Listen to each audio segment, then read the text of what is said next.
Tazama, mimi niko pamoja nanyi siku zote hata ukamilifu wa dahali. Amina.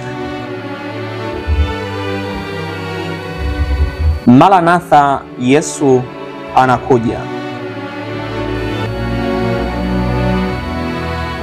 Imani ya wana matengenezo, Januari 6. Adui wa mwisho atakayebatilishwa ni mauti. Wakorintho wa kwanza 15:26.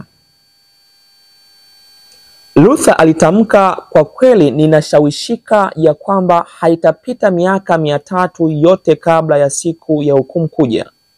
Haiwezekani kwa Mungu, na wala hatatenda hili, kuacha ulimwengu muovu hivi kwa miaka maelfu zaidi. Siku kuu inakaribia, wakati ambapo ufalme wa machukizo utatupiliwa mbali. Daniel T. Taylor, The Reign of Christ on the Earth, au The Voice of Church in All Ages, ukurasa wa 33. Dunia hii inayozeeka haiko mbali na mwisho wake, alisema Melanchthon. Calvin anasihi wa Kristo wasisite, wakitamka kwa shauku siku ya ujio wa Kristo kama iliyo heri kuliko matukio mengine yote. Na anatamka kwamba familia nzima ya waaminifu watadumu kuitazamia siku ile. Anasema, sharti tuwe na njaa ya kuona Kristo.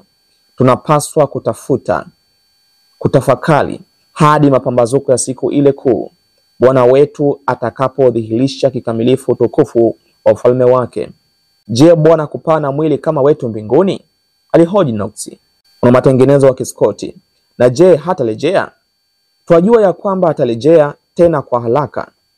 Liden na Latimer, ambao walitoa maisha yao kwa ajili ya kweli, walifanya hivyo wakitazamia kwa imani ujio wa Bwana. Liden aliandika, ni imani yangu thabiti ambayo pia nitaitamka ya kwamba dunia inafikia mwisho wake. Hebu natulie ndani ya mioyo yetu pamoja na Yohana mtumishi wa Mungu, tumlilie Mwokozi wetu Kristo. Na uje Bwana Yesu, na uje. Mawazo ya ujio wa Bwana, alisema Baxter, ni matamu na ya kufurahisha kwangu. Richard Baxter Works, volume 17, ukurasa wa 155. Ni kazi ya imani na ni tabia ya utakatifu wake kupenda ujio wake na kulitafuta tumaini hili lenye baraka.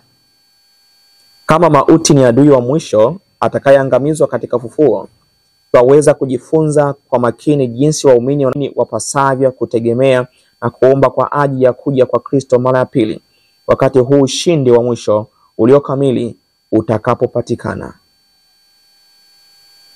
Hii ni siku ambayo waumini wote wanapaswa kuitamani, kuitegemea na kuisubiri kama kilele cha shauku zote.